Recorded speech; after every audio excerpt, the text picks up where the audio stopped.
Welcome to Yadav academy. और हम solve कर रहे थे एस डी यादव की किताब।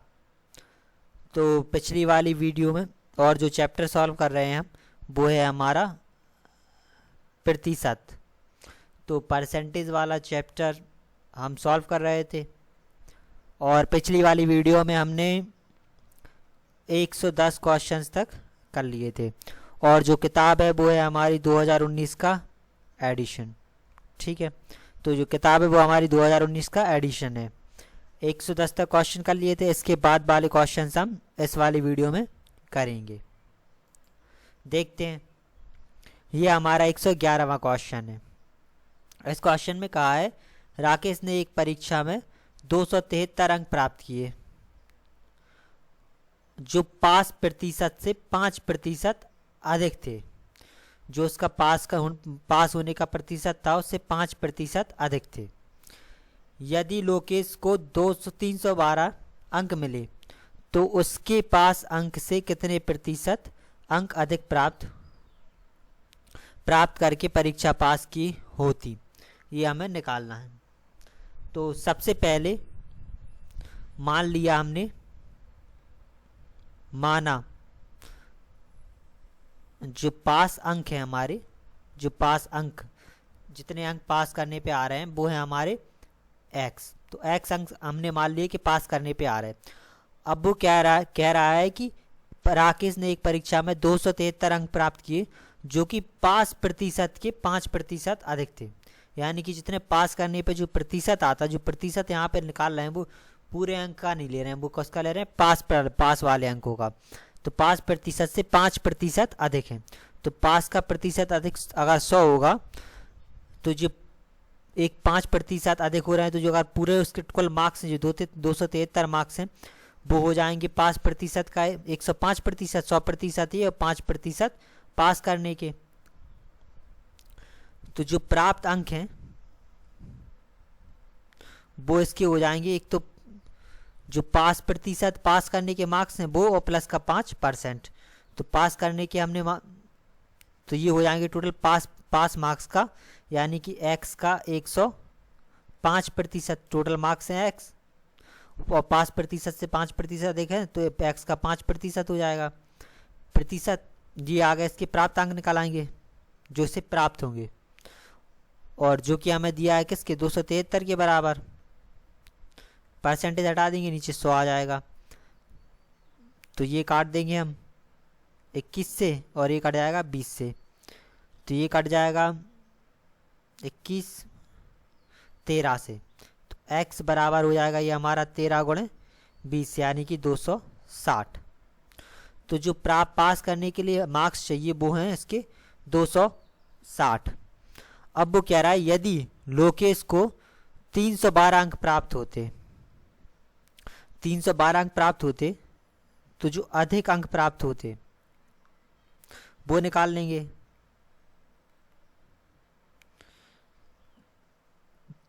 टोटल प्राप्त कितने हो रहा है 312, और जो पास करने के हैं वो हैं 260। घटा देंगे तो घटाने पे आ गया हमारा 52, यानी कि 52 अंक अधिक प्राप्त हुए। तो जब 52 अंक अधिक प्राप्त हुए तो अब वो कह रहा है कितने अधिक अंक प्राप्त करके परीक्षा पास की। अब इसका हमें निकालना है प्रतिशत। तो प्रतिशत निकालने के लिए इसके अंक कितने हैं 52 गुणे 100, और इसमें भाग दे देंगे टोटल मार्क्स से, यानी कि जो पास करने के मार्क्स थे वो निकले थे हमारे 260। ये कट गया 26 दूनी 52, तो इसका आ गया हमारा 20%, यानी कि उसे 20% मार्क्स अधिक मिले। इसके बाद अगला सवाल, इसमें कह रहा है एक परीक्षा में 40, 50 और 60 छात्रों वाले 3 समूह में भाग लिया और उनका जो उत्तीर्ण प्रतिशत है वो क्रमशः है 100, 90 और 80। तदनुसार उस समूह में कुल छात्रों की उत्तीर्णता प्रतिशत कितना है वो हमें निकालना है। सबसे पहले उसने कहा जो 3 समूह हैं, पहले समूह में छात्र कितने हैं 40, और उसमें से पास हुए कितने 100%, यानी कि जो पहला समूह है उसमें छात्र हैं 40 और जो पास हुए वो हुए 100%। जब 100% छात्र हुए तो जो कुल पास छात्रों की संख्या होगी वो निकाल लेंगे तो ये आ जाएगी हमारी 40। ये हमारा पहला समूह था, इसमें कितने टोटल 40 छात्र थे और जो पास हुए वो 100% छात्र पास हुए। तो जो पहले समूह में छात्रों के पास की संख्या होगी वो हो जाएगी 40। इसी तरीके से दूसरा समूह है, दूसरे समूह में क्या कह रहा है वो 50 छात्र हैं और 90% पास हुए। तो जो दूसरे समूह में पास होंगे जो छात्र दूसरे समूह के वो हो जाएंगे 50 हैं और इसमें से 90% पास हुए। तो 50 का 90% छात्र पास होंगे, प्रतिशत हटा देंगे, नीचे 100 आ गया, तो ये आ गया हमारा 45। इसी तरीके से जो तीसरा समूह है इसमें जो पास होने वाले छात्र होंगे वो निकाल लेंगे हम। तो तीसरे समूह में वो क्या कह रहा है कि छात्र हैं 60 और इसमें जो पास होने का प्रतिशत है वो है 80। तो 60 छात्र हैं और इसमें से 80% छात्र पास हुए, तो इसका 80% निकाल लेंगे, प्रतिशत हटाएंगे, नीचे 100 आ जाएगा और ये आ जाएगा हमारा 8 का 6 मल्टीप्लाई कर देंगे तो ये आ गया हमारा 48। तो ये निकला है हमारा जो पहला समूह था उसमें 40 छात्र पास हुए, दूसरे समूह में से 45 और तीसरे समूह में से हमारे 48 छात्र पास हुए। तो जो कुल छात्र पास होंगे वो निकाल लेंगे। जो कुल छात्र पास हुए तो पहले समूह में से 40 हुए, दूसरे में से 45 हुए और तीसरे में से 48 हुए। इन तीनों को जोड़ देंगे तो ये आ जाएगा हमारा 133, यानी कि टोटल 133 छात्र पास हुए। अब उसने हमसे पूछा है कि सभी उन समूह में से कुल छात्रों की उत्तीर्णता प्रतिशत कितनी है वो निकालनी है। तो कुल छात्र भी निकाल लेंगे कि कुल छात्र हमारे कितने थे। तो पहले समूह में हमारे थे 40, दूसरे समूह में 50 और तीसरे समूह में छात्र थे वो थे 60, यानी कि 40, 50 और 60 छात्र थे। तो टोटल छात्र थे हमारे 150, जो पास हुए वो हुए 133। तो पास होने का जो हमें प्रतिशत निकालना है, पास छात्र पास हुए उनका प्रतिशत। तो प्रतिशत के लिए हमें इसके लिए क्या करेंगे, जो छात्र पास हुए जितने छात्र पास हुए इंटू 100 और उसमें भाग देंगे किससे, कुल छात्र से। तो इससे हमारा प्रतिशत निकल आएगा। तो छात्र जो पास हुए वो है 133, कुल छात्र वो 100 भागे कुल छात्र हमारे कितने 150, तो 150 से भाग दे देंगे। इसे सॉल्व कर लेंगे तो 1 0 से कट गया, ये 2 ये 5, तो ये आ गया हमारा 266। ये 3 से 5 से कट जाएगा, 5 2 10 3, 266/3 भाग दे देंगे 24, तो ये आ गया हमारा 88 सही 2/3%। तो जो छात्रों का पास होने का प्रतिशत था वो था हमारा 88 सही 2/3। अब इसमें क्या रहा है वो एक परीक्षा में ए और बी की अपेक्षा 25% अधिक अंक मिले। ठीक है, जैसे इस सवाल में कहा है कि जो ए है, एक परीक्षा हुई इसमें ए को बी की अपेक्षा 25% अधिक अंक मिले। अब जरा इसे समझना, जैसे कि जो ए था उसे क्या बी की अपेक्षा 25% अधिक अंक मिले, यानी कि जितने बी को मार्क्स मिले उससे 25% ज़्यादा मार्क्स ए को मिले। तो जैसे बी का प्रतिशत, बी के जो कुल मार्क्स हैं वो 100 होंगे, 100 मान लिया, अगर 100% मान लेंगे और उसे कितने 25% अधिक मिले तो इसमें ये हमारा कितना हो जाएगा, बी का 125%। इसमें कहा है कि एक परीक्षा में ए को बी की अपेक्षा 25% अधिक मार्क्स मिले, तो जो ए को मार्क्स मिले वो बी का 125% मिले। अब दूसरी बात वो कह रहा है बी को सी की अपेक्षा 10% कम मार्क्स मिले। अब जो बी है उसे सी की अपेक्षा 10% कम मार्क्स मिले, यानी कि जितने सी को मिले उससे 10% कम मिले। तो सी को अगर टोटल 100% मिले तो इसे 10% कम मिले तो इसे मार्क्स मिलेंगे 90%। जब भी अगर अधिक की बात करें, अपेक्षा अधिक मार्क्स मिले तो वो जुड़ जाएंगे प्रतिशत में, यानी कि 25 है तो 125 हो जाएगा। अगर कम की बात करें तो वो 100 में से हमेशा घट जाएगा, यानी कि बी की अपेक्षा सी को 10% कम मिले, बी को सी की अपेक्षा, तो ये 100 था तो 100 में से 10% घट जाएगा तो ये आ जाएगा 90। इसके बाद वो कह रहा है सी को डी की अपेक्षा 25% अधिक अंक मिले। जो सी है उसे डी की अपेक्षा कितने 25% अधिक मिले, तो ये हो जाएगा 125%। ये आ गया। अब वो कह रहे हैं कि डी को 500 में से 320 अंक मिले। अब जो डी है उसे 500 में से कितने अंक मिले? 320 अंक प्राप्त हुए। तो हमें बताना है कि ए को कितने अंक मिलेंगे, ये हमें निकालना है। अब वो कह रहा है डी को मिले 320, तो डी की जगह पे 320 मार्क्स रख देंगे, तो ये सी का निकाल आएंगे कि सी को कितने मार्क्स मिलेंगे। तो इससे हमारे सी के निकल आएंगे कि सी को कितने मार्क्स मिलेंगे। तो डी को मिले 320 और 320 का 125%, परसेंट हटाएंगे नीचे, ये हमारा आ गया 100। तो काट लेंगे, 25 पंच से 125 और 25 चौको 100, 4 से 32 कट जाएगा, 4 अट्ठे 32, ये 80 बार कट गया। इन दोनों का मल्टीप्लाई हो जाएगा, तो 8 पंच 40, तो ये आ गया हमारा 400। तो जो सी को अंक प्राप्त हुए हमारे वो निकल आए 400। सी को मिले 400 अंक, सी को 400 अंक प्राप्त हुए। अब सी को 4 हुए, अब बी के भी निकाल सकते हैं हम इसी तरीके से। इस सी के मार्क्स यहाँ पे रख दें इस वाले इक्वेशन में। तो जो बी के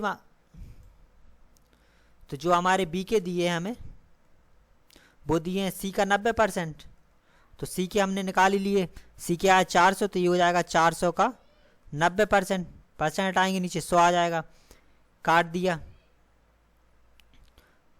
मल्टीप्लाई कर लेंगे, तो 9 चौको 36, तो ये आ गया हमारा 360 मार्क्स। तो 360 अंक किसको प्राप्त हो गए? ये हमारे बी को। बी के भी निकल आए, बी के आ गए हमारे 360 अंक। अब यहाँ से हमारे बी के निकल आए। अब हमसे पूछ रहा है वो क्वेश्चन में ए के, तो जो ए के मार्क्स हैं वो है हमारे बी का 125%, ये बी का 125% है। ए के मार्क्स निकल आएंगे इससे हमारे, तो ये हो जाएगा 360 का 125%, परसेंट हटाएंगे नीचे 100 आ जाएगा, ये काट देंगे 5 बार में और ये कट जाएगा 4 बार में 25 से, ऐसे काट देंगे तो ये कट जाएगा 9 चौका 36, 90 बार, मल्टीप्लाई कर देंगे तो ये आ गया हमारा 450। तो ए को मिलेंगे 450 मार्क्स। इस सवाल में कहा है कि एक कॉलेज में 40% छात्र को ग्रुप ए दिया गया और शेष के 75% को ग्रुप बी दिया गया और शेष 12 छात्रों को ग्रुप सी दिया गया। तो ग्रुप में आवेदन करने वाले छात्रों की संख्या कितनी है वो हमें निकालनी है। तो सबसे पहले तो हमने मान लिया जो छात्र हैं कुल, माना जो कुल छात्र हैं वो हमने मान लिए x हैं, ठीक है, x छात्र मान लिए। अब उसके बाद उसने कहा कि 40% छात्र को ग्रुप ए दिया गया, तो जो ग्रुप ए है उसमें जो टोटल छात्र होंगे वो हो जाएंगे हमारे कुल छात्रों का 40%। कुल छात्र हैं हमारे x, तो x का 40% ग्रुप ए में होंगे। अब वो कह रहा है कि शेष का 75% ग्रुप बी दिया गया, तो जो ग्रुप बी है उसमें वो कह रहा है शेष का 75%, x का 40% ग्रुप ए में चला गया, तो x का अब क्या बचा हमारे पास 60%। 40% ग्रुप ए में चला गया तो अब बचेगा 60%। अब ये 60% बचा, अब वो कह रहा है शेष बचा x का 60%, शेष के 75% को ग्रुप बी दिया गया, ये हमारा शेष बचा। अब इस शेष के 75% को क्या दिया गया ग्रुप बी। अब वो कह रहा है और शेष 12 छात्रों को ग्रुप सी दिया गया। अब सी की बात करते हैं। शेष था हमारा x का 60% बचा था ग्रुप ए को देने के बाद। अब जी हमारे पास शेष बचा था ग्रुप ए को देने के बाद। अब वो क्या इन्होंने क्या किया था 75%, जो 75% है वो दे दिया ग्रुप बी को। ये हमारे पास कुल बचा 100%, इसमें से 75% इन्होंने दे दिया ग्रुप बी को। तो अब इसका कितना बचेगा हमारे पास 25%। जो शेष बचे थे ये हमारे शेष छात्र बचे थे के बाद, ए ग्रुप के बाद, तो इसके 75% दे दिए बी को, तो जो 25% बचेंगे वो सी को दे देंगे। तो और वो कह रहा है कि कुल शेष छात्र हैं वो है हमारे कितने 12, तो इन्हें 12 की बराबर रख देंगे, ऐसे सॉल्व कर लेंगे। तो यहाँ से ये हमारा है x के 60% का 25%, इसमें से परसेंट हटाएंगे नीचे 2 जीरो, इसमें से ही परसेंट हटाएंगे नीचे 2 जीरो, बराबर में हमारा 12। एक जीरो से एक जीरो कट गया, 25 चौको 100, और ये 3 से 2 बार में कट गया, और ये 3 चौको 12। तो x बराबर, ये दोनों क्रॉस मल्टीप्लाई हो जाएगा, ये दोनों भाग में है तो गुणा में पहुंच जाएंगे, तो ये हो जाएगा 4 गुणे 2 गुणे 10, तो 4 दूनी 8 और 1 0 तो 80। तो जो कुल छात्र हैं वो हैं 80। तो जो कुल छात्रों की संख्या है वो हमारी निकल आएगी 80। अगले सवाल को देखते हैं। इसमें कह रहा है कि एक परीक्षा में जिसमें पूर्णांक 500 थे, ए और बी की अपेक्षा, ए को बी की अपेक्षा 10% कम मिले। इसमें पूर्णांक है वो 500 है। अब वो कह रहा है ए को बी की अपेक्षा 10% कम अंक मिले। जो ए है उसे बी की अपेक्षा 10% कम मिले, यानी कि बी का 90% मिले। उसके बाद उसी में बी को सी की अपेक्षा 25% अधिक मिले। जो बी है उसे सी की अपेक्षा 25% अधिक मिले, तो ये हो जाएगा 125%। अब सी को डी की अपेक्षा 20% कम मिले। जो सी है उसे डी की अपेक्षा 20% कम मिले, यानी कि डी का 80%। तदनुसार यदि ए को 360 अंक मिले, तो ए को कितने कह रहा है, ए को मिले 360 अंक, तो डी को पूर्णांकों के कितने प्रतिशत अंक प्राप्त हुए वो हमें निकालने हैं। तो हमें निकालने हैं डी के मार्क्स, फिर उसको प्रतिशत में चेंज करना है, यह हमें निकालना है। तो सबसे पहले ए वाले पे आते हैं। ए को मिले कितने हमारे 360, तो ये बराबर है बी का 90%। तो ए को मिले 360, तो बी का 90%, प्रतिशत हटाएंगे नीचे 100 आ गया, 1 0 से 1 0 कट गया, और 9 चौको 36 से 40 बार कट जाएगा। क्रॉस मल्टीप्लाई कर लेंगे तो ये हो जाएगा 40 गुणा 10 बराबर बी। तो जो बी के मार्क्स निकल आए वो निकल आए हमारे 400। तो बी के निकल आए हमारे 400। अब सेकंड वाली इक्वेशन में रखेंगे, तो सेकंड वाली इक्वेशन में क्या है, बी, जो बी के मार्क्स हैं वो सी के 125% हैं। तो बी के निकल आए हमारे 400, तो ये 400 सी का 125% निकाल लेंगे, परसेंट हटाएंगे नीचे 2 जीरो आ जाएंगे, ये 5 बार में और ये 4 बार में कट जाएगा, 25 पंच 125, 25 होगा 100, 5 से ये कट जाएगा, 8 पंच 40, 80 बार में क्रॉस मल्टीप्लाई कर लेंगे तो ये आ जाएगा 80 गुणा 4 बराबर सी। मल्टीप्लाई कर देंगे तो ये आ गया हमारा 320 बराबर सी। तो जो सी को मार्क्स मिले वो आ गए हमारे 320। अब जो सी के मार्क्स हैं वो बराबर हैं डी के 80% के, तीसरी वाली इक्वेशन में रख देंगे। जो सी के मार्क्स हैं वो है डी का 80%, सी के हैं 320 और डी का 80% निकाल लेंगे, परसेंट हटाएंगे नीचे 2 जीरो आ गए, 1 0 से 1 0 कट गया, 8 से 4 बार में कट जाएगा 40, क्रॉस मल्टीप्लाई कर लेंगे तो ये 40 गुणा 10 बराबर आ गया डी। तो जो डी के मार्क्स आ गए वो आ गए हमारे 400। तो डी के मार्क्स निकल आए, तो डी को मिले 400 अंक। अब पूछ रहा है डी को पूर्णांक के कितने प्रतिशत अंक प्राप्त हुए। अब हमें डी के प्रतिशत अंक निकालने हैं। तो मार्क्स प्राप्त हुए 400 गुणा 100 बटे कुल पूर्णांक था हमारा कितना 500, तो 500 से भाग दे देंगे, ये 2 जीरो से 2 जीरो कट गए, और ये 5 8 बार में, तो ये आ गया हमारा 80%। तो उसे कुल 80% मार्क्स प्राप्त हुए। अब अगला सवाल, तो 116वें क्वेश्चन में कहा है कि किसी परीक्षा में बैठने वाले उम्मीदवारों में से 25% योग्यता प्राप्त नहीं है। परीक्षा में जितने बैठे उनमें से 25% योग्यता प्राप्त नहीं कर सकते, और योग्यता प्राप्त करने वाले उम्मीदवारों की कुल संख्या है 450। तो परीक्षा बैठने वाले कुल उम्मीदवारों की संख्या में निकालनी है। तो सबसे पहले माना जो कुल उम्मीदवार थे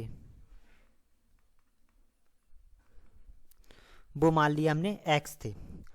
अब वो कह रहा है एक परीक्षा में बैठने वाले उम्मीदवारों में से 25% योग्यता प्राप्त नहीं थी, यानी कि 25% के पास योग्यता नहीं थी, और योग्यता प्राप्त करने वाले उम्मीदवारों की कुल संख्या थी 450। जब 25% के पास योग्यता नहीं थी तो जो बाकी के 75% बचेंगे उनके पास योग्यता होगी। तो जो योग्यता वाले उम्मीदवार हैं, तो जो योग्यता वाले उम्मीदवार होंगे हमारे, वो कितने, कुल उम्मीदवारों का कितना हो जाएंगे 75%। 25% के पास योग्यता नहीं है तो 75% के पास योग्यता होगी, तो वो हो जाएंगे हमारे x का 75%। और जो योग्यता वाले उम्मीदवार हैं वो है हमारे 450, तो x का 75%। प्रतिशत हटाएंगे नीचे 100 आ जाएगा, 25 थी 75 और 25 चौको 100, 3 से कट जाएगा 15 बार, 150 बार। क्रॉस मल्टीप्लाई कर लेंगे तो ये आ जाएगा 150 गुणन 4 बराबर x। मल्टीप्लाई कर लेंगे तो ये आ गया हमारा 600। तो x का मान निकला 600, यानी कि जो कुल उम्मीदवार हैं वो हमारे निकल आए 600। हमसे यही पूछा था कुल उम्मीदवार, तो कुल उम्मीदवार निकल आए हमारे 600। अब यहाँ से जो सवाल हैं वो कुछ मिलते जुलते हैं, एक से तरीके के हैं, ठीक है। तो जैसे एक आए, एक मशीन की कीमत हर वर्ष 10% घटती है। इसमें क्या जी, यहाँ से सवाल है, उनमें क्या है, जो कीमत है या कुछ भी हो, वेतन है, वो 10% या 20% बढ़े लगातार हर वर्ष, या हर वर्ष घटे। जैसे सवाल में कहा है कि एक मशीन की कीमत हर बार 10% घट जाती है। यदि उसकी वर्तमान कीमत 50,000 है तो 2 वर्ष बाद उसकी कीमत कितनी होगी वो हमें निकालनी है। तो ऐसे जितने भी सवाल होंगे, जैसे अगर 10% घट रही है, एक जैसे कोई सी भी मशीन है उसकी अगर 10% घट रही है, तो जो पहले वर्ष में उसकी कीमत घटेगी वो क्या है, हमारी 50,000 है कीमत, तो 50,000 में 10% घट गई, तो यानी कि बचेगी 90%। जो पहला साल होगा उसमें बचेगी 90%। परसेंट हटाएंगे नीचे तो 0 आ जाएंगे, कट गया, तो ये हो गया हमारा 45,000। तो एक साल बाद जो कीमत बची वो बची 45,000। इसके बाद अब दूसरे साल में भी क्या होगा, जो इसकी कीमत थी वो 10% फिर घट जाएगी, तो इसकी अभी कीमत कितनी है, वर्तमान कीमत 45,000, तो ये हो जाएगी 45,000 का 90%। प्रतिशत हटाएंगे नीचे 100 आ गया, 2 0 से 2 0 कट गए, इनका भी मल्टीप्लाई कर लेंगे तो ये हमारा 5 9 45, 36, तो ये हो जाएगा हमारा 40,500। ठीक है, मल्टीप्लाई कर लेंगे तो ये आ गया हमारा 40,500। अब जैसे भी सवाल हो जिसमें अगर हर वर्ष 10% घट रही है तो 90%, यानी 10% घट रही है तो 10% कम कर देंगे। अगर ये कहता है 10% बढ़ रही है तो ये हमारा 110% होता। अब इसमें कहा था इन्होंने 2 वर्ष बाद, जब भी ऐसे जितने भी सवाल होंगे तो उनमें जो अगर हमें 2 वर्ष बाद कीमत निकालनी हो, जैसे 2 वर्ष बाद की कीमत निकालनी हो, तो सबसे पहले क्या करेंगे, जो अब वर्तमान में कीमत है वो लिख देंगे, वर्तमान कीमत गुणे, अब जैसे 10% घट रही है तो 10% घट रही है, यानी कि जो कीमत बचेगी वो बचेगी 90%, यानी कि 90/100। और अगर जितनी बार भी वो कहेंगे, जैसे 2 साल तो यहाँ पे पावर 2 कर देंगे, अगर 3 साल तो पावर 3 कर देंगे, 4 साल तो पावर 4 कर देंगे। इसी तरीके से सॉल्व हो जाएंगे। अगला सवाल देखते हैं। इसमें कहा है कि किसी मशीन का मूल्य प्रतिवर्ष 10% कम होता है। इस वर्ष इसका मूल्य 19,800, तो पिछले वर्ष इसका मूल्य क्या था वो हमें निकालना है। तो सबसे पहले हमने माना जो पिछले वर्ष मूल्य था वो हमने मान लिया x रुपए था, पिछले वर्ष मूल्य था x रुपए। अब उसमें क्या हो रहा है, हर वर्ष 10% क्या हो रहा है, कम हो रही है। तो पिछले वर्ष 10 मूल्य था, तो इस वर्ष जो मूल्य होगा इसका वो हो जाएगा x का 90%, 10% कम हो जाएगा तो x का 90% मूल्य होगा। तो इस वर्ष का मूल्य कितना दिया है, 19,800।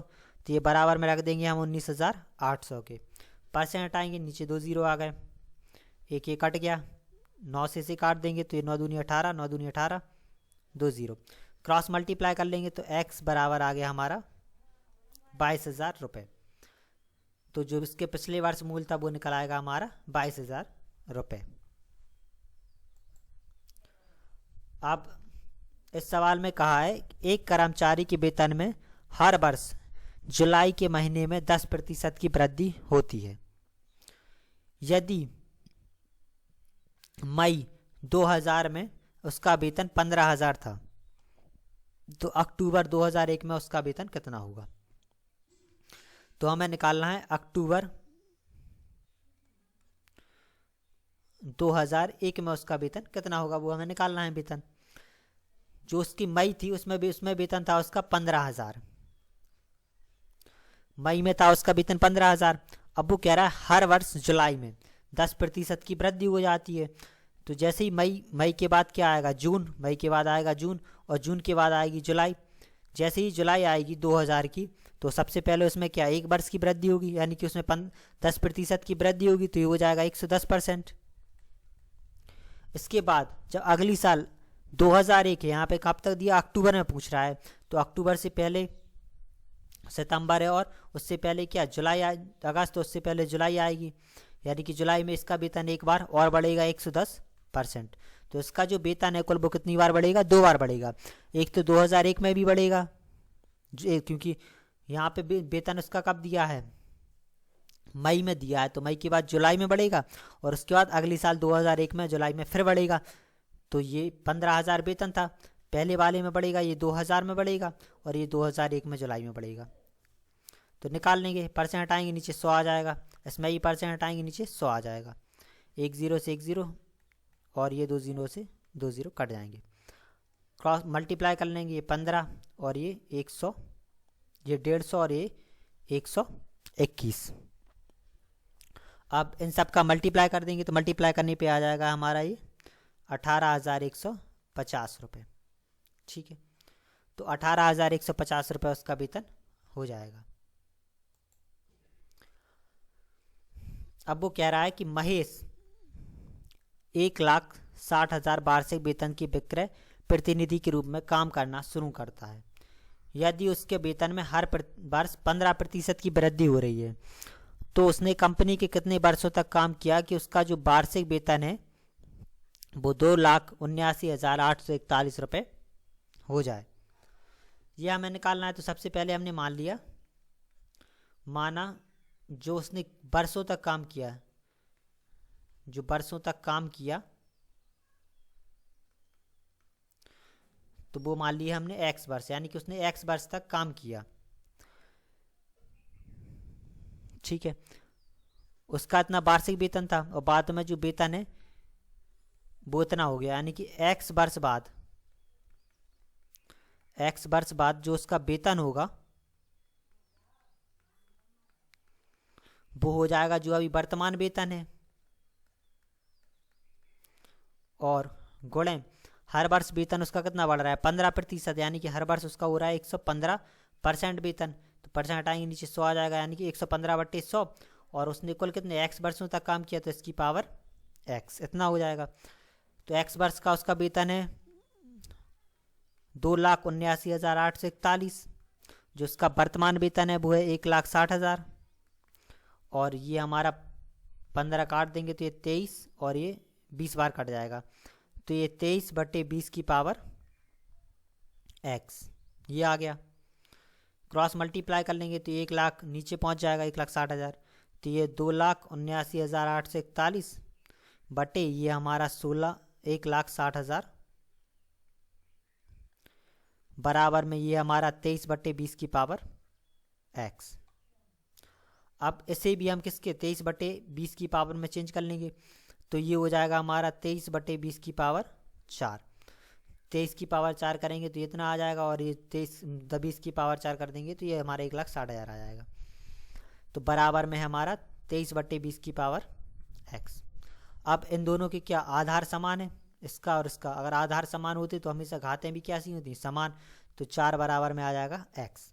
एक्स का मान निकला है हमारा 4, यानी कि जो वर्षों तक काम किया वो हो जाएगा 4, यानी कि उसने 4 वर्षों तक काम किया तो उसका वेतन 2,79,841 हो जाएगा। अब इस सवाल में कह रहा है कि एक कर्मचारी के भत्ते उसके मूल वेतन के 165% है।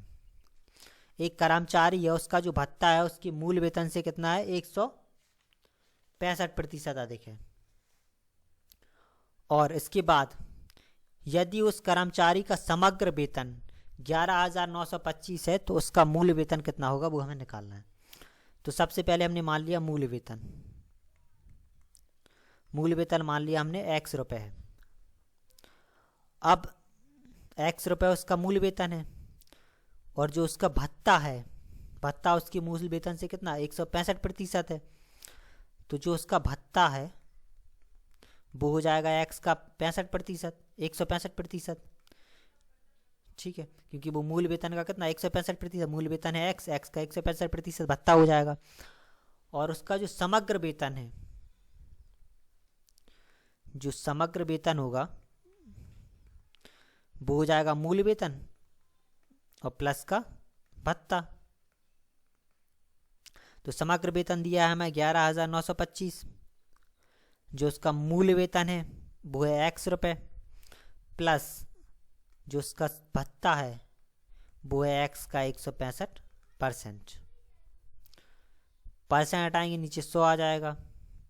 तो ये हमारा है 11,925 बराबर, इसके नीचे एक मान लेंगे, एलसीएम लेके सॉल्व कर लेंगे तो एलसीएम आएगा 100, ये हो जाएगा 100x प्लस का 165x।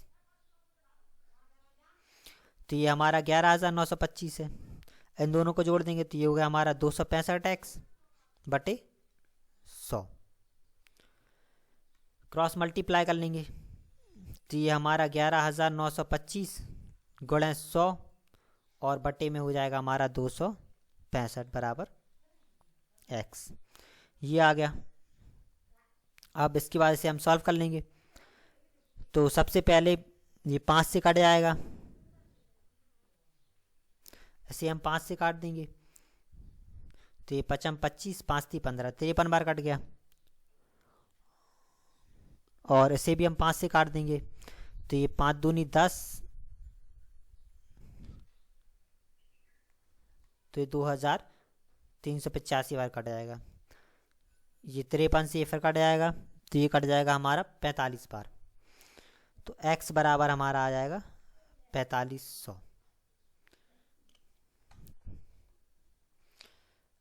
तो मूल वेतन आ गया हमारा 4500 रुपये, तो इसका हो जाएगा हमारा 4500 रुपये। इस सवाल को देखते हैं। इसमें कहा है कि एक लिपिक को 1975 में 3,660 वार्षिक वेतन के रूप में मिले और यह वेतन 1974 की वेतन की तुलना में 20% अधिक था। तदनुसार 1974 में इसका वेतन क्या था वो हमें निकालना है। तो सबसे पहले हम मान लेंगे जो 1974 में उसका वेतन था वो मान लिया हमने। 1974 में जो वेतन था वो x रुपये था, x रुपये हमने मान लिया। अब वो कह रहा है कि 1975 में जो वेतन है उसका जो वार्षिक वेतन है वो 1974 की वेतन की तुलना में 20% अधिक है। तो जो 1975 का वेतन है वो 1974 की वेतन की तुलना में कितना 20% अधिक है, यानी कि 120% है इसका। ठीक है, तो रख देंगे हम इसका मान। तो जो 1975 का वेतन है वो है हमारा 3,660, तो ये 3,660 और 1974 का वेतन है वो x और x का 120%। ठीक है, तो इसे सॉल्व कर लेंगे। अब परसेंट हटाएंगे नीचे 100 आ जाएगा, ये 1 0 से 1 0 कट गया और ये 12 से ये कट जाएगा, 12 3 36, 12 पंचे 60, 10 का मल्टीप्लाई हो जाएगा तो ये आ जाएगा हमारा 3,050। तो जो 1974 का वेतन होगा वो हो जाएगा 3,050 रुपये। ठीक है, तो ये हमारा आ गया 3,050 रुपये। इसके बाद इस सवाल को देखते हैं। इसमें कहा है एक वस्तु के मूल्य में हर वर्ष उसके मूल्य से 10% की दर से ह्रास होता है। यदि वस्तु का वर्तमान मूल्य 729 है तो 3 वर्ष पूर्व उसका मूल्य क्या था वो हमें निकालना है। तो सबसे पहले हमने मान लिया जो 3 वर्ष पूर्व उसका मूल्य था वो मान लिया हमने x रुपये था। ठीक है, अब जब 3 वर्ष पूर्व मूल्य था वो x रुपये था, तो जो वर्तमान में मूल्य होगा, वर्तमान मूल्य वो हो जाएगा हमारा कितना, 3 वर्ष पूर्व x था, हर साल में कितना 10% की ह्रास हुआ, तो हर साल पहले साल में उसका 90% यानी कि 90/100, अगले और दूसरी साल में हो जाएगा 90/100 और तीसरे साल में हो जाएगा 90/100। ये हो जाएगा क्योंकि क्या कह रहा है 3 वर्ष पूर्व यानी कि 3 वर्ष तक जब लगातार घटेगा तो पहले साल में x का 90%, इसके बाद पूरे का 90%, उसके बाद पूरे का 90%। ये आ गया। ठीक है, तो ये आ गया। और जो वर्तमान मूल्य है वो हमें दिया है 729 रुपये, तो ये हमारा वर्तमान मूल्य 729 और ये हमारा x का 90% यानी कि 90/100, 90/100 और ये 90/100। ये एक 0 से कट गया, ये इससे कट गया और ये इससे कट गया, ये 0 कट गए। 9 से ये कट जाएगा 81 बार, 9 से ये कट जाएगा 9 बार और ये 9 से 9 कट गया। तो ये बचा यहाँ पे एक, क्रॉस मल्टीप्लाई कर लेंगे तो वो हो जाएगा 1000 बराबर x। तो जो x का मान निकला हमारा वो निकला हमारा 1000। ठीक है, तो x का मान आ गया हमारा 1000 यानी कि जो 3 वर्ष पूर्व उसका मूल्य था वो था हमारा इसका 1000 रुपया। अब 124वें सवाल को देखते हैं। इसमें कहा है कि एक पेड़ हर वर्ष अपनी ऊंचाई का 1/8 भाग बढ़ जाता है। ठीक है, अब इसमें इस सवाल में थोड़ा अगर गौर से देखा जाए तो जो पेड़ की ऊंचाई है वो हर साल कितनी बढ़ रही है, अपने आप का 1/8। जैसे अगर पेड़ की लंबाई 1 होगी तो वो हर साल कितना बढ़ रहा है, 1/8, यानी कि जो उसकी लंबाई होगी हर साल वो 9/8 गुना होती चली जाएगी। ठीक है, क्योंकि इसकी पेड़ के जो पेड़ है अगर उसकी हम एक मान लेंगे तो उसकी जो लंबाई है वो हर साल कितनी, उसी 1 का 1/8 हो जाएगी, यानी कि 9/8 गुना हर साल वो बढ़ता जाएगा। ठीक है, जैसे अगर ऐसे भी मान लें कि अगर माना जो पेड़ की ऊंचाई है वो अगर हम x मान लेंगे तो पहले साल कितनी x होगी, पेड़ की ऊंचाई x है और पहले साल में वो कितनी x का 1/8 गुना होगी, यानी कि इसके नीचे एक मान लेंगे, एलसीएम लेके सॉल्व करेंगे तो ये हो जाएगा हमारा 9x/8, यानी कि पेड़ की कितनी हुई वो 9/8 गुना। ठीक है, अब सवाल पे आते हैं। इसमें कहा है कि यदि आज उसकी ऊंचाई 64 सेंटीमीटर है तो 2 वर्ष बाद बढ़कर वह कितनी हो जाएगी। तो हमें कितनी ऊंचाई कब निकालनी है, 2 वर्ष बाद ऊंचाई, तो हमें निकालनी है 2 वर्ष बाद ऊंचाई। वर्तमान में ऊंचाई है उसकी 64, अगले साल कितनी हो जाएगी 9/8, एक साल बाद कितनी 9/8, अगले साल कितनी हो जाएगी इसका भी 9/8, तो दूसरे साल में कितनी 9/8 हो जाएगी। काट देंगे तो ये 8 बार में और ये 8, यानी कि 9 का मल्टीप्लाई हो जाएगा तो हो जाएगी 81 सेंटीमीटर। तो 2 वर्ष बाद जो पेड़ की ऊंचाई है वो हो जाएगी 81 सेंटीमीटर।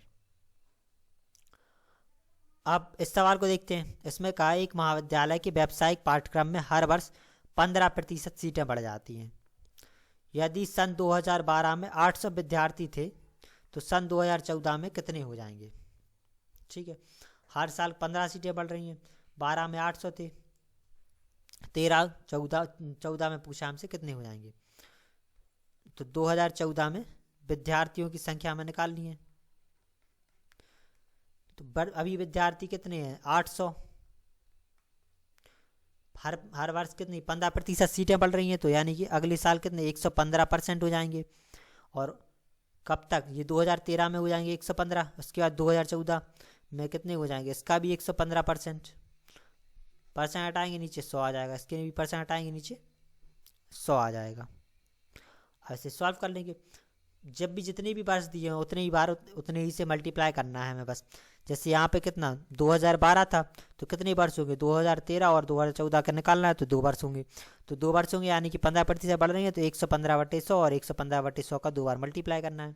जितनी बार आएगा उतनी बार हमें मल्टीप्लाई करना है। अब काट देंगे इसे हम, तो ये हमारा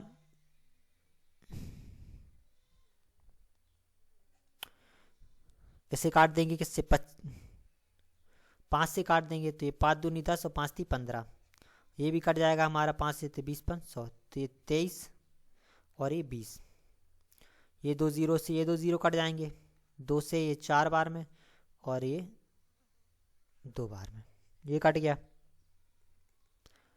23 और 23 का मल्टीप्लाई कर लेंगे तो 2 गुणा ये है 529, इसका भी मल्टीप्लाई कर देंगे 2 का तो ये हो जाएगा हमारा 1058। तो जो व्यक्ति होंगे, अब जो विद्यार्थी होंगे वो हो जाएंगे हमारे 1058। ठीक है। अब अगला सवाल, इसमें कहा है कि 1 वर्ष पहले मेरी मोटर बाइक का मूल्य 62,500 था। यदि हर साल 4% घटता जाए तो इस समय उसका मूल्य क्या होगा वो हमें निकालना है। तो 2 वर्ष पूर्व की बाइक का मूल्य दिया है, हर साल 4% घट रहा है तो अभी कितना होगा वो हमें निकालना है। तो जो वर्तमान में मूल्य होगा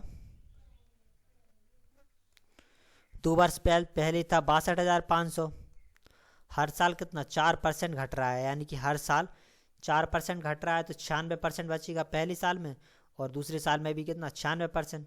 और हमें कितना 2 वर्ष पहले की बात है तो 2 ही बार करेंगे, जो समय है वो 2 है तो हो जाएगा। ये 2 0 से ये 2 0 कट गए, इसे हम सॉल्व कर लेंगे पूरे को और ये 2 0 से 2 0 कट गए, ये काट देंगे 25 से और ये 25 चौको 100 4 बार में कट जाएगा। ये 4 से 96 काट देंगे तो ये कट गया हमारा 24 बार। अब इन सब का हम मल्टीप्लाई कर लेंगे, 25 का और 24 का मल्टीप्लाई कर देंगे तो 25 का 24 का मल्टीप्लाई करने पे आ गया हमारा 600 गुणे ये हमारा 96, इन दोनों का मल्टीप्लाई कर देंगे तो ये आ जाएगा 57,600 रुपये। तो इसका आ जाएगा हमारा 57,600 रुपये। तो जो दो अभी वर्तमान में मूल्य होगा वो हो जाएगा 57,600। इस सवाल को देखते हैं। इसमें कहा है एक बगीचे में 60% नारियल के पेड़ हैं। नारियल की पेड़ों की संख्या के 25% आम के पेड़ हैं और आम के पेड़ों की संख्या के 20% सेब के पेड़ हैं। तदनुसार यदि सेब के पेड़ों की संख्या 1500 है तो बगीचे में कुल पेड़ कितने हैं वो हमें निकालने हैं। तो सबसे पहले माना जो कुल पेड़ हैं वो x हैं, जो कुल पेड़ है उनकी संख्या मान ली हमने x। अब वो कह रहा है एक बगीचे में 60% नारियल हैं, तो जो नारियल के पेड़ होंगे वो हो जाएंगे कुल पेड़ों का 60%, यानी कि x का 60%। कुल पेड़ है x तो x का 60% है नारियल के पेड़। अब वो कह रहा है नारियल के पेड़ों की संख्या के 25% आम के पेड़ हैं। तो जो आम के पेड़ हैं वो नारियल के पेड़ों का कितना है 25%। नारियल के पेड़ हैं हमारे x का 60% और इसका 25% क्या है आम के पेड़। तो ये हमारा क्या आ गया आम के पेड़, नारियल के पेड़ों का 25% है आम के पेड़। अब आम के पेड़ों की संख्या के 20% क्या है सेब के पेड़। तो जो सेब के पेड़ हैं वो आम के पेड़ों का, आम के पेड़ हैं हमारे x का 60% और इसका भी 25% और इसका कितनी है 20% है सेब के पेड़। तो ये हमें किसके बराबर दे, और हम सेब की पेड़ों की जो संख्या है वो है 1500, यानी कि जो सेब हैं वो हैं कितने 1500। से हम सॉल्व कर लेंगे तो हमारी क्या निकल आई कुल पेड़ों की संख्या। परसेंट हटाएंगे नीचे 100 आ जाएगा, इन सब में परसेंट हटाते जाएंगे नीचे 100 आ जाएगा।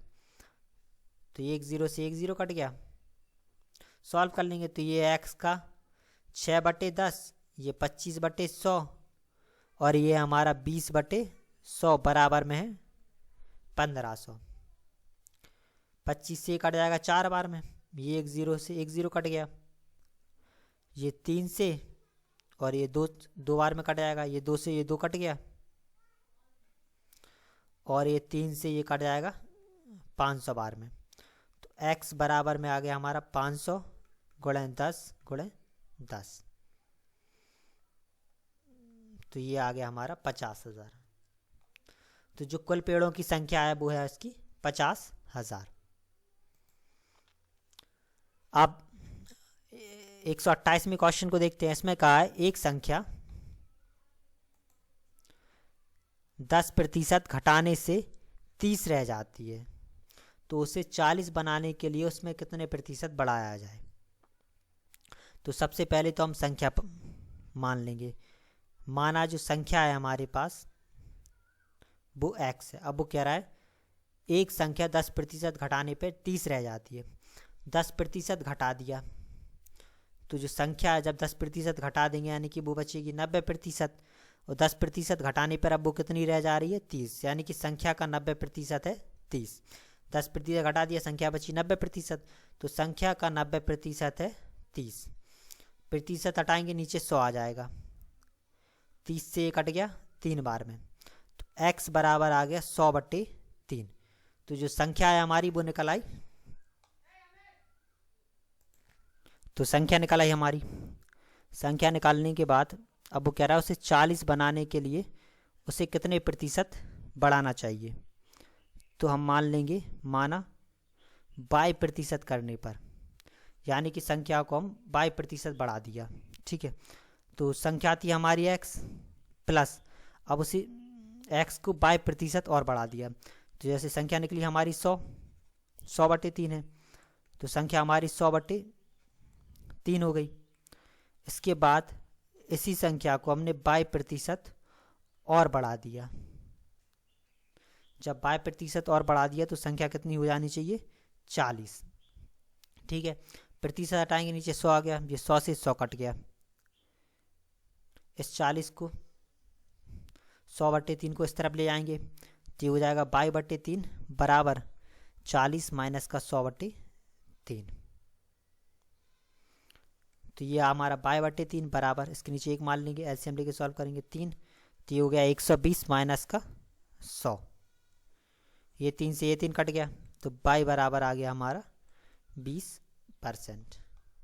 यानी कि संख्या को 20% और बढ़ा दें तो वो क्या हो जाएगी 40 हो जाएगी। अगले सवाल को देखते हैं। इस सवाल में कह रहा है वह धनराशि कितनी है जिसका 25% 180 के 12 सही 1/2% के बराबर है। तो सबसे पहले मान लिया हमने जो धनराशि है वो x रुपये है, ठीक है। अब वो कह रहा है वह धनराशि कितनी है जिसका 25%, यानी कि धनराशि है इसका 25%, 180 के कितने 12 सही, तो 12 दूनी 24, 25/2% के बराबर है। तो ये दोनों क्या है बराबर। वो उसने कहा वह धनराशि कितनी है जिसका 25%, तो धनराशि का 25% 180 के 12 सही 1/2%, यानी कि 25/2% के बराबर है। प्रतिशत हटाएंगे नीचे 100 आ जाएगा, प्रतिशत हटाएंगे इसमें भी नीचे कितना आ गया 100, तो ये 100 से ये 100 कट गया, ये 25 से ये 25 कट गया, ये 2 से कट जाएगा 90 बार, तो x बराबर आ गया 90। तो वो धनराशि है हमारी 90। 130 में क्वेश्चन को देखते हैं। इसमें कहा है 1.2 सेंटीमीटर लंबे एक रेखिक खंड को गलती से कितना 2.55 सेंटीमीटर माप लिया, तो त्रुटि का प्रतिशत कितना है वो निकालना है। तो पहले तो हम त्रुटि निकाल लेंगे। नाप कितना लिया 2.55, जबकि था कितना 2.5, तो जो त्रुटि है वो निकल आएगी, तो वो आ गई 0.05। तो ये आ गई त्रुटि, इतनी हमारी त्रुटि निकल आई। अब हमें निकालना है त्रुटि प्रतिशत। त्रुटि प्रतिशत निकालना है, त्रुटि है हमारी, त्रुटि प्रतिशत निकालने के लिए जो त्रुटि है हमारी वो है 0.05 गुणे 100, और बटे में आ जाएगा जो कुल लंबाई है, उसकी कुल लंबाई है हमारी कितनी, ओरिजिनल कितनी थी 2.5 2.5 थी। पॉइंट हटाएंगे नीचे 2 जीरो आ जाएंगे, पॉइंट हटाएंगे ऊपर 1 जीरो। 100 से 100 कट गया, 5 से ये 25, वो 5 से 25 कट जाएगा 5 बार, और 5 से ये 2 बार में, तो ये आ गया हमारा 2%। तो इसका आ जाएगा 2%। ठीक है, तो इस वाली वीडियो में इतने क्वेश्चन, आगे क्वेश्चन हम अगली वाली वीडियो में करेंगे। Thank you.